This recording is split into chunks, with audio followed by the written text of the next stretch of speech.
की मदद के लिए भारत ने बढ़ाया हाथ। गाजियाबाद से एनडीआरएफ की 8वीं बटालियन तुर्की के लिए हुई रवाना। बीजेपी संसदीय दल की हुई बैठक। पीएम बोले लोगों तक पहुंचाए बजट की एक एक खूबी, चुनाव बजट कहने का साहस नहीं। सीएम योगी पर राहुल का वार, कहा यूपी में जो कुछ हो रहा है वो अधर्म, बीजेपी ने किया पलटवार। दिल्ली में मेयर चुनाव पर जंग, आपका बीजेपी को लेकर विरोध प्रदर्शन, सुप्रीम कोर्ट तक पहुंची लड़ाई, बुधवार को होगी केस की सुनवाई। रोडवेज बसों में 100 किलोमीटर का सफर 25 रुपए हुआ महंगा, यूपी में प्रति किलोमीटर 25 पैसे की बढ़ोतरी, निगम 210 करोड़ के घाटे में। नमस्कार, आप देख रहे हैं आज की खबर। मैं हूं आपके साथ रागिनी सिंह। तुर्की में आए भूकंप को बाद बचाव कार्य में मदद के लिए भारत ने हाथ बढ़ा दिया है। भारत ने 2 एनडीआरएफ की टीमें तुर्की भेजी हैं। इनमें से 8वीं बटालियन एनडीआरएफ गाजियाबाद की 51 सदस्य टीम आज सुबह ही रवाना हो चुकी है। इस टीम में महिला और चिकित्सक के साथ साथ 2 श्वान भी भेजे गए हैं। तुर्की की तरफ से आधिकारिक बयान में तुर्की ने भारत को अपना दोस्त बताया है और मदद की गुहार लगाई थी। प्रधानमंत्री नरेंद्र मोदी ने तुर्की की मदद करने का आश्वासन दिया था। लगातार भारत अंतर्राष्ट्रीय स्तर पर अपने वजूद को मजबूत करता जा रहा है और मुसीबत में अन्य लोगों की मदद भी कर रहा है। I'm Deputy Commandant Deepak Talwar from 8th NDRF Ghaziabad, and I'm leading the first team from India to Turkey on this devastating earthquake disaster management. Right now, this team is consisting of 47. One team composition is 47, and apart from that, 3 senior officers are also moving along with this team. Basically, this team will perform the work of recovery and response as per the United Nations guidelines. प्रधानमंत्री नरेंद्र मोदी भाजपा संसदीय दल की बैठक के लिए संसद में आज बैठक हुई। भाजपा संसदीय दल की बैठक में पार्टी के राष्ट्रीय अध्यक्ष जेपी नड्डा ने यूनियन बजट 2023 के लिए प्रधानमंत्री नरेंद्र मोदी को बधाई दी। भाजपा के राष्ट्रीय अध्यक्ष के अलावा केंद्रीय मंत्री प्रहलाद जोशी और अर्जुन राम मेघवाल भाजपा सदस्यीय दल की बैठक में पहुंचे। प्रधानमंत्री नरेंद्र मोदी ने मंगलवार को कहा कि उनकी सरकार की ओर से पेश किए गए हर बजट में गरीबों के हित में प्राथमिकता दी गई है। केंद्रीय बजट पेश किए जाने के बाद भाजपा के संसदीय दल की पहली बैठक को संबोधित करते हुए उन्होंने कहा कि कोई भी इसे चुनावी बजट नहीं कह रहा है। वित्त मंत्री निर्मला सीतारमण ने 1 फरवरी को बजट पेश किया था। उत्तर प्रदेश में संस्कृत शिक्षा को बढ़ावा देने के लिए प्रदेश सरकार नए संस्कृत कॉलेज खोलने वाली है। इसके लिए पहल शुरू कर दी गई है। करीब 24 संस्कृत कॉलेज खोलने के लिए माध्यमिक शिक्षा विभाग ने पहल की है। इंटरमीडिएट स्तर पर इन राजकीय विद्यालयों में संस्कृत माध्यम से पढ़ाई होगी। हाल ही में हुई बैठक में यूपी के मुख्यमंत्री ने नए राजकीय संस्कृत विद्यालय खोलने के निर्देश दिए थे। उत्तर प्रदेश में सरकारी बसों से सफर करने वाले यात्रियों पर एक बार फिर महंगाई की मार पड़ी है। अब यूपी से रोडवेज बसों से सफर करना महंगा हो गया है। साधारण बसों के साथ साथ जनरत, वातानुकूलित स्लीपर और वोल्वो का किराया बढ़ा दिया गया है। रोडवेज बसों के किराए में प्रति किलोमीटर 25 पैसे की बढ़ोतरी के प्रस्ताव पर सोमवार को मुहर लगी थी। मुख्यमंत्री पुष्कर सिंह धामी ने मंगलवार को हल्द्वानी में नवनिर्मित सीवेज ट्रीटमेंट प्लांट और लीगेसी वेस्ट प्लांट का लोकार्पण किया। इस दौरान उन्होंने कई घोषणाएं भी की। सीएम पुष्कर सिंह धामी ने कहा कि हल्द्वानी के मेडिकल कॉलेज में कैथ लैब बनेगी। हल्द्वानी में नशा मुक्ति केंद्र खोला जाएगा। गोलापार में प्रस्तावित चिड़ियाघर को आर्थिक सहयोग दिया जाएगा। गोलापार में सिंचाई नहरों की मरम्मत की जाएगी। साथ ही लाल कुएं में बिजली की समस्या भी दूर की जाएगी। मध्य प्रदेश की चुनावी लड़ाई प्रचार शुरू होने से पहले वादों और वचनों पर तेज होती जा रही है। पिछले दिनों पीसीसी चीफ कमलनाथ कांग्रेस के वचन पत्र में दिए गए वचनों का फिर से सरकार बनने के बाद अमल में लाने के वचन देते हुए ट्वीट कर रहे थे। अब सीएम शिवराज सिंह चौहान उन्हीं वचनों को लेकर कांग्रेस और कमलनाथ को घेर रहे हैं।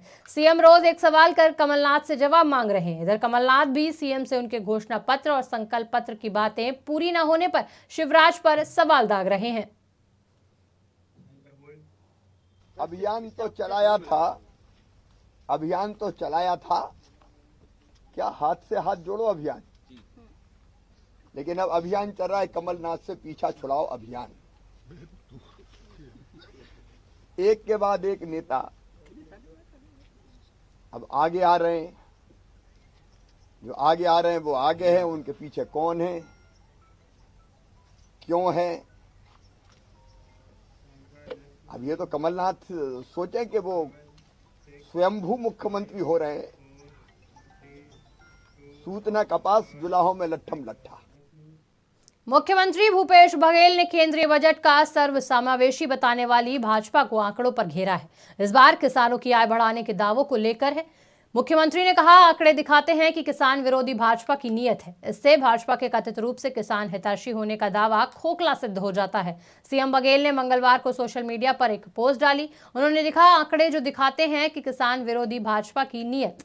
यूपीए सरकार के कार्यकाल के दौरान वित्तीय वर्ष 2005-2013-14 के दौरान 9 वर्षों में धान का न्यूनतम समर्थन मूल्य 560 रुपए प्रति क्विंटल से बढ़कर 1310 प्रति क्विंटल किया गया है। ये वृद्धि लगभग 134% होती है।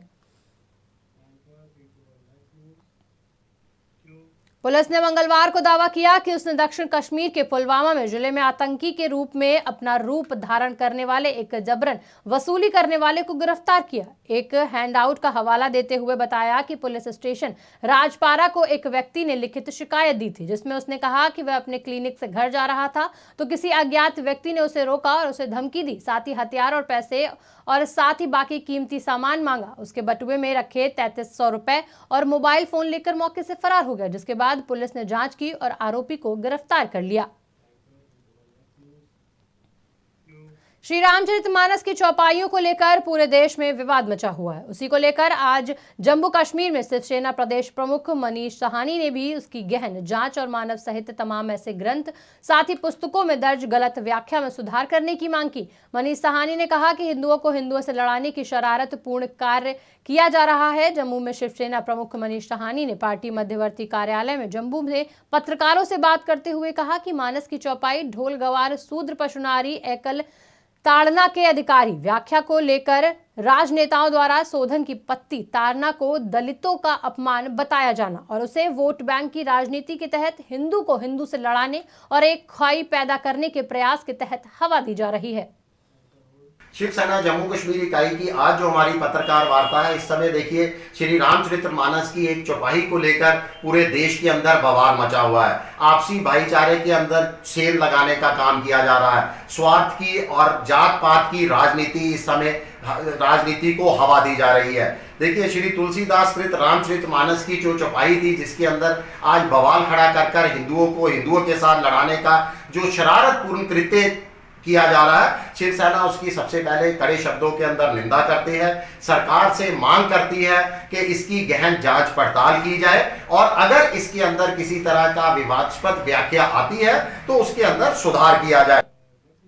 कश्मीर के बांदीपोरा के गुरेज में बर्फबारी के चलते सभी रास्ते बंद हो चुके हैं, जिसको लेकर निवासियों ने विरोध प्रदर्शन किया। उन्होंने कहा कि उत्तर कश्मीरी के बांदीपोरा में जिले में गुरेज घाटी के छात्र गुरेज घाटी में हेलीकॉप्टर सेवा उपलब्ध नहीं होने के कारण पीड़ित हैं। छात्रों की परीक्षा इस महीने के अगले सप्ताह में है, लेकिन अभी तक हेलीकॉप्टर सेवा शुरू नहीं की गई है। अब स्थानीय लोगों ने डीसी बांदीपोरा और उच्च अधिकारियों से मामले को देखने और शिकायतों का निवारण करने की अपील की है। गुजरात में पर्चा लीक मामले को लेकर आज कांग्रेस के सैकड़ों कार्यकर्ताओं ने विरोध प्रदर्शन किया। ये विरोध प्रदर्शन गुजरात कांग्रेस हाथ से हाथ जोड़ो यात्रा के तहत किया गया। वहीं कांग्रेस कार्यकर्ताओं ने साबरमती गांधी आश्रम से बापू को श्रद्धांजलि देकर कांग्रेस कार्यालय राजीव गांधी भवन तक हाथ से हाथ जोड़ो यात्रा को निकाला। नहीं, कांग्रेस आज 17 सीटों में है तो कांग्रेस खत्म हो गई क्या? ये जुनून देखो, ये पदयात्रा देखो, और 17 सीट आई है तो क्यों भाजपा में ढोल नहीं बज रहे? क्यों भाजपा में आनंद उल्लास का वातावरण नहीं है? क्यों गुजरात की 6.5 करोड़ प्रजा में उत्साह नहीं है? उसका मतलब है ये आभासी जीत है। जीत के कारण कहीं हो सकते हैं। उसका मतलब ये नहीं कि कांग्रेस लड़ाई लड़ना छोड़ देगी, कांग्रेस धरातल पे उतरना छोड़ देगी, कांग्रेस डट के लड़ाई लड़ेगी। थैंक फिलहाल इस बुलेटिन में इतना ही। देश दुनिया की बाकी बड़ी खबरों के लिए देखते रहिए आज की खबर।